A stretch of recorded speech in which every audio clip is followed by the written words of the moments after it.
This episode is sponsored by Motorcycle Detailing Services in Mansfield. Only top quality products used on your motorcycle. Follow them on Instagram. Call them on 0775 936 9393. Contact Dan Swin for all your motorcycle needs.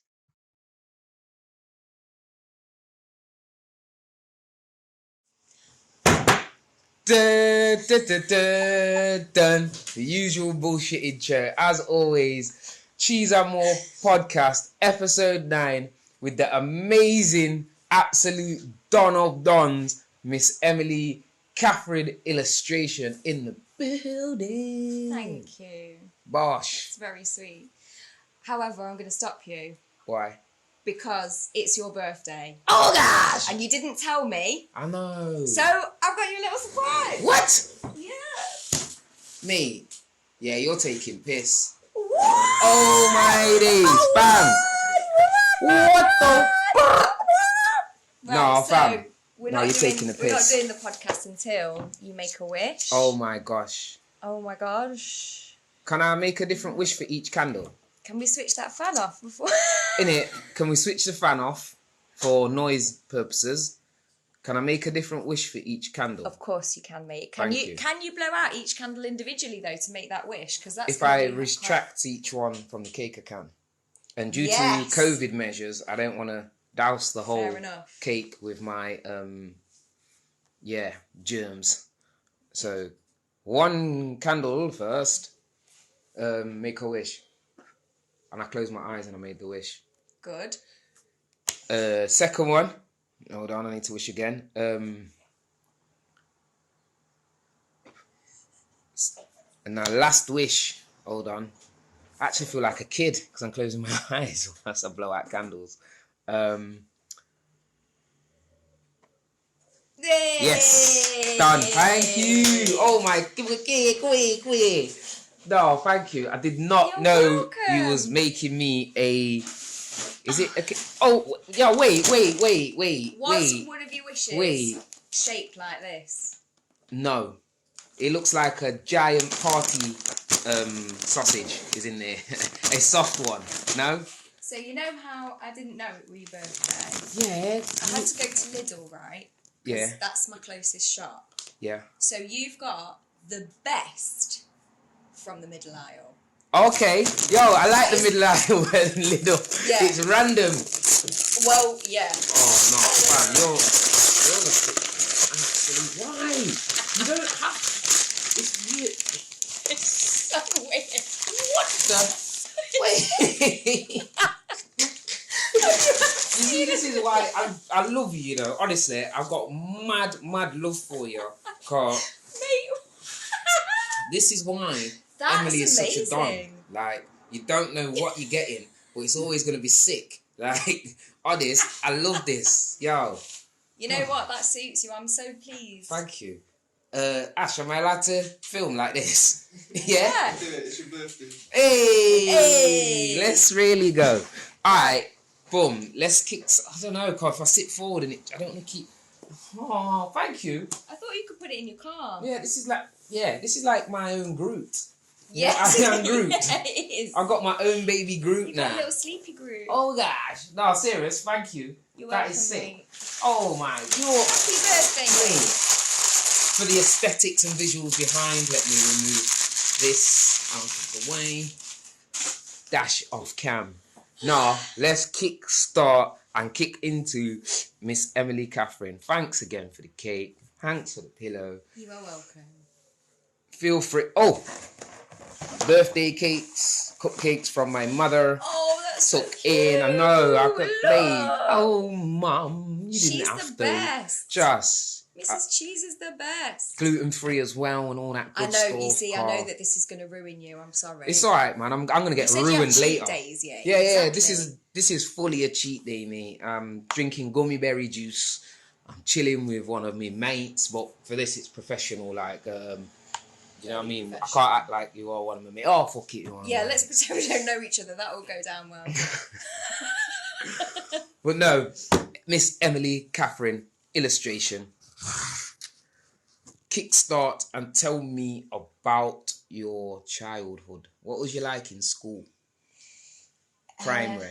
Primary, sick. Loved primary school. Yeah? Yeah, loved it. I was like, it was an inner city, Carrington Primary School, but no disrespect to Claremont, the rival school, because it's not really a rival, we're basically the same school. Okay. So yeah, loved it. Multicultural, like multi-faith as well, like just loved it. And it was a bit difficult because I was quite different, Yeah? but that's okay. How do you mean? I was like quite small and pale and hairy. And Okay. started puberty at 7, periods at 9. Oh. Yeah, had like tits and hips at 10. Wow. You And go, was girl. taller than everyone as well. Okay. So that was quite weird. But then, yeah, so I loved primary school. Secondary school now, yeah, No, not Nah, the best. Didn't nah. enjoy it. hated it. And actually didn't finish school. But I hated it because at the time, Claremont and Carrington were feeder schools for like Haywood. Okay, yeah. But we used to whoop them at basketball I all bet the time. you fucking did. Honest. Yeah. But at the time, Forest closed. Yep. And so another school in St Anne's closed, I think. Elliot Durham. Yeah, was it Elliot Durham? It was Durham, I'm sure. So basically, Haywood had to take on both of those schools. They didn't have a choice. Oh, so there was God. no room left for anybody else. So the only school that wasn't like a like strict Christian, where you had to prove that you went to church. Like Bluecoat. Exactly like Bluecoat, was Colonel Frank Seeley. Which is... I heard that for years. Frank Seeley. Wait. Yeah. I didn't know it had Colonel in it. Yeah. Everyone Okay. just says Seeley. Yeah. But it's in Calverton, which is an ex-mining village. Yep. And we were the very, very first city kids that had ever gone. Wow, made it into Calverton. And you made it out. You can fuck... Yeah. Oh my days. No yeah. offence to anybody from Calverton. No, I'm none sure at you're all. having a lovely... You know, Trust. it's a lovely time. But back in the day, it was shit. Yeah. We rolled off that city bus and literally a girl said to me, "What's wrong with his hair?" pointing at my friend Kamara, who was a Rastafarian. She'd never ever seen anybody with dreadlocks. She lives in fucking Calverton. It's not exactly like an hour and a half drive from the nearest town. Oh, God. So I hated it for that. But it was really good experience because it taught me that actually I'd had like a really good upbringing. Do you know what I mean? In that sense, like primary school was great in comparison. And then, yeah, secondary weren't the... Was you sporty? What was you like? No, I was a foot. I was really grabby and had like loads of makeup all over my eyes, and my hair was like in a little beehive. Okay. And I stuck with like my city kid friends. Mm. And at the time, my mum was an alcoholic. Well, she was all alive, but it was quite bad.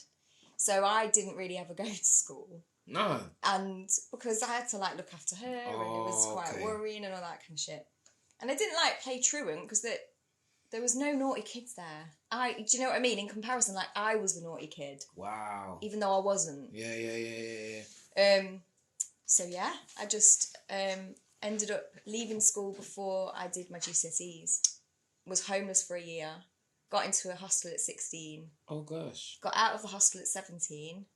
And then had to go back to college when I was like 18, 19 to resit my GCSEs. Yeah, resit nation coming soon. Yes. No, serious. Well done for that because I sit and my maths, English is poor. And I always say, I'm going to do a course. I am going to do a course. I'm going to do a resit. Sick. Well done. done. I have to for myself. That I can progress a bit better. So respect you for doing it when you did. And thank you, mate. Something that I genuinely have admiration for. Thank you, yeah. So I think I only did like 4 GCSEs and I tried to get maths, but I think I've got dyscalculia, you know, that thing where you can't even see numbers. Yeah. She was like, "You're not even going to get a D." Oh, God. Horrible. Like, there's not even a chance. She's just like, give up now. So I got like A star for everything else. I worked my bat off. No, that's sick. And I worked in a pub at the same time. And then because my goal was that I wanted to be the first woman out of the women's hostel that I lived in to go to uni. Yeah. So I was like, right, now I've got to go and do my A-levels. But A-levels would have cost me another 2 years and I would only have been able to sit one. What? So I was like, well, I'm not doing that because I've got to work full time. Mm. So I ended up doing night courses at Nottingham Uni. You know that like retired people do. Okay, yeah. So it was me, sat with a load of like old retired little biddies. Doing the night course. And that's where I did art history, visual studies, fine art. Sick. It was all in like modules so you could get a certificate. Mm. So I did that, got a diploma, and then I went to Trent University and was like, can I get in with this? What was your diploma in? So it was like a mix of things. It was like art history, visual art, fine art, English. And I was applying to do an English media and cultural studies course at Trent. Yep. And they were like, yeah, and you come. Sick. So I was like, yes! So what year did you join Trent? I've got this calculator Oh, and yeah, I can't sorry. even remember the years. Let's say. I don't know. I was a mature student, let's say. Yeah. That's what they call you. Yeah. When you're not 14. Oh, God. So how did you find uni? Nottingham Trent? It was fine. Like, I was based at Clifton. Yeah. I did, like, what's mad about learning when you're a bit older is you really fucking want to do it. Like, you're hungry for it. It's not the university experience that most young people... Like, you go to uni to have fun and meet people, don't you? Mm-hmm. And, like, experience living on your own and new cities and shit like that. So I wasn't doing it for that. So, like, it was a bit mind-blowing. Like, I had to get cleverer quicker. Yeah. But yeah, I really enjoyed it. And I came away knowing what I wanted to do as well, which I don't think many people do. I wanted to archive film. That's what I wanted to do. Yeah.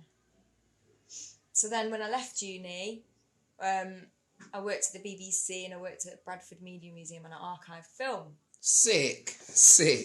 I didn't know all this, you know. I know. That's why I'm saving it for you.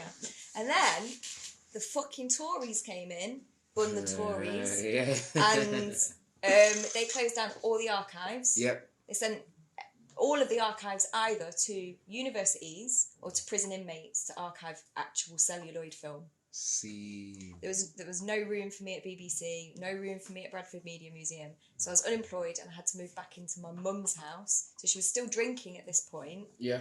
But she'd already gone through rehab, so she was trying not to drink. She was a much nicer drunk than she was when I was 15.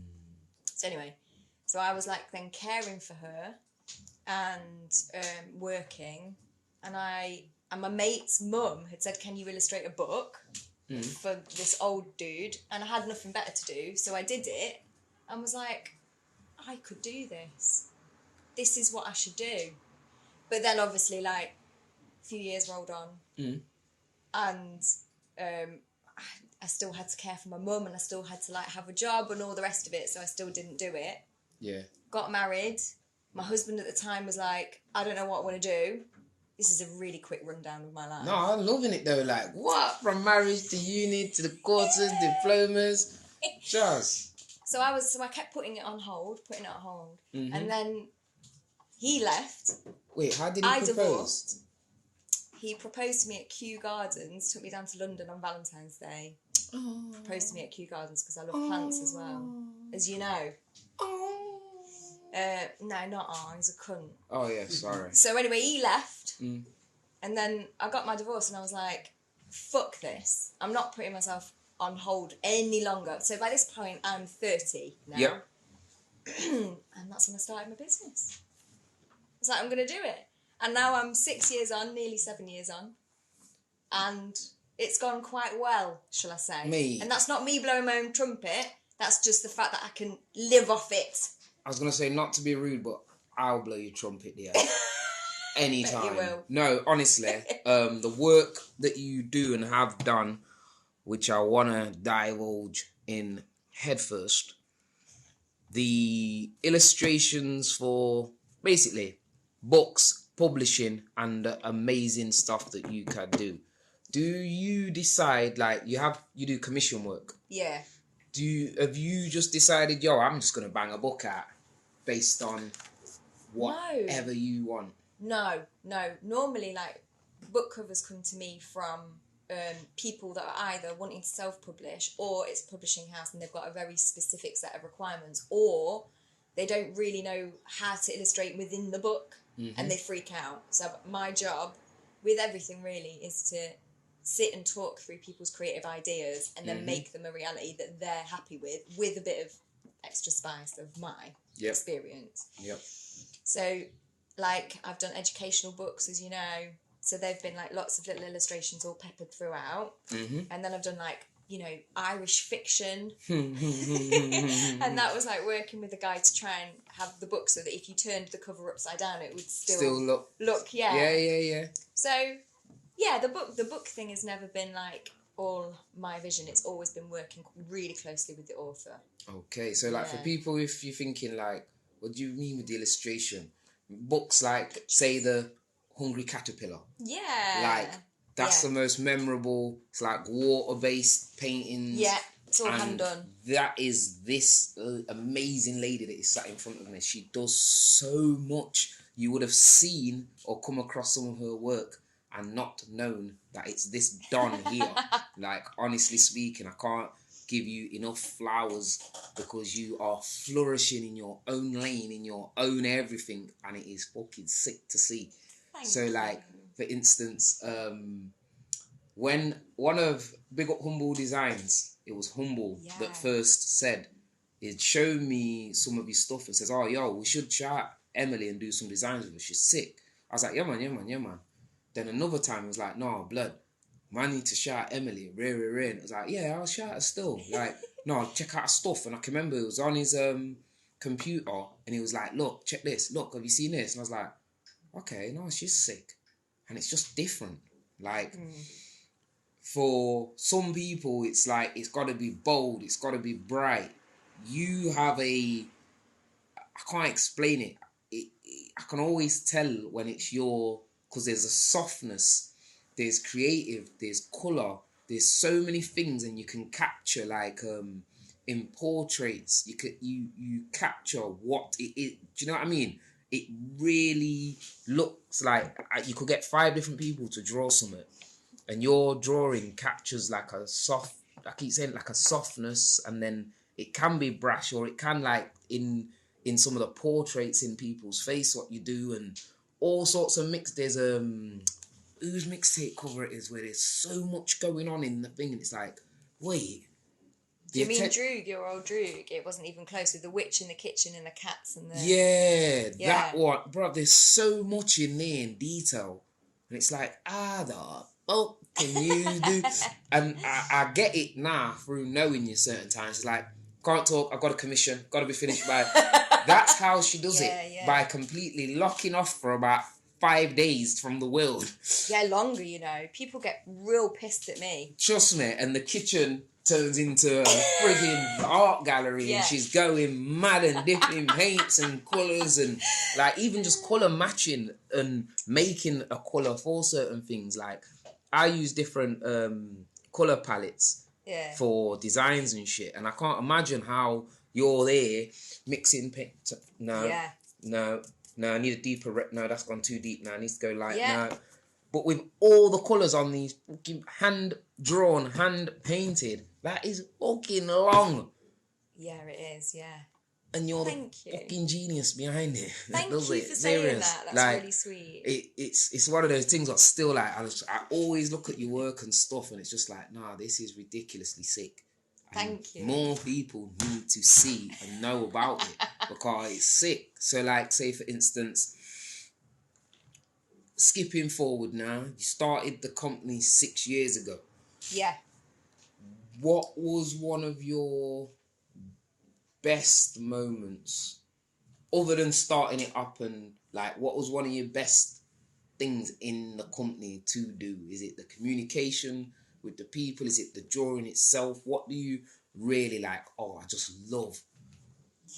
Yeah, it's definitely the variety of it. Yeah. So when I first started my business, they were like, you're either an artist or you're an illustrator. And if you're an illustrator, you're one style, and then we'll just shock you to everyone, and you will have that style or whatever. And I was like, that sounds really dry. Yeah. And then if I was an artist, then I had to be really cerebral, and everything was theoretical, and that didn't suit me either. Sometimes I just want to make shit because it looks good, or tell a story through it. Yep. So it was too limiting for me, and so I thought, well, I've got this education now. If you know the rules, you can break them. So it was really nice when I started my business. I was like, look, I just don't want to limit myself. So my unique selling point will be, and only be, that it's hand-drawn and painted. Yeah. The rest of it, I want to be able to do fucking books, cards, T-shirts, album covers, posters, I want to do big canvases. I want to be able to do street art. I want to be able to... So that's what I love about it. I literally get to do all of those things. That's sick. That is sick. Like, I do enjoy making clothes, but I enjoy some of the research bit. Do you? I love it. I'm a research geek. You are, actually. So let me figure and find out where or what I need to get sourced and done. Like, that's some of the good bit of, okay, this place makes that there, I could get it there for cheaper. Yeah, you're I amazing at like, that. That's something that I enjoy. So as much as I like to see people in the top, and I like to, like, I think some of the designing some stuff is, to me, quite easy. Yeah. The research behind getting it to the market or to the table, that's the bit It's a whole thing, isn't it? But I do enjoy that research bit as well, because it's just like, yeah, man, I'm in the mix. I'm finding something out. I find a new place, a new contact, manufacturer, whatever. Now I'm buzzing. You get me? I might not even have made the item, but just the knowing where and how to, whatever is. Does that set you apart from other people that you came up with as well? Like, is that quite unusual for people that are clothing designers? From a business point of view? I think so. I don't know. I don't know. Like, a lot of people want a answer like that, right? And for me, like, I found out in 2010 what Google was.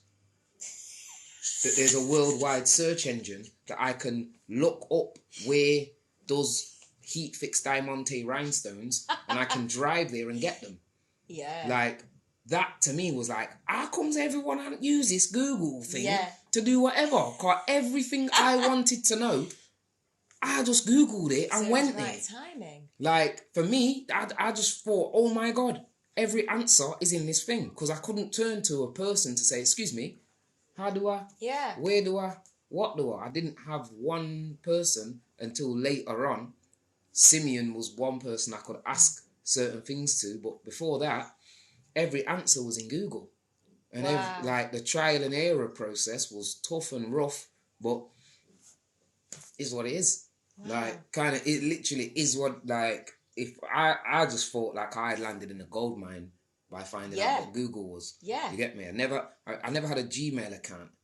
Like, but don't you think that there are some people that wouldn't wouldn't find that amazing and wouldn't get in the car and go and see? Like, I think that's what makes you quite unique in your... A lot of people, like, I get inboxes to, yo, I'm looking to make some teas, I want and I will sort of just... give them a couple of tips. Yeah, as to how they can go about it. Then the next message will be like, oh yeah, well, I've looked on Google. It's like, well, all the answers are there. But you want an answer from me. You want me to tell you exactly what... I want you to do the work. Yeah, and it's like, sometimes I don't mind. Sometimes it's a bit like, okay, I need to earn something from this. But at the same time, if it helps somebody, don't change shit. Like, fuck it, is what it is. But yo, enough about me. It's not easy being cheesy though, is it? Bruh, the tagline. T-shirt's still available, people.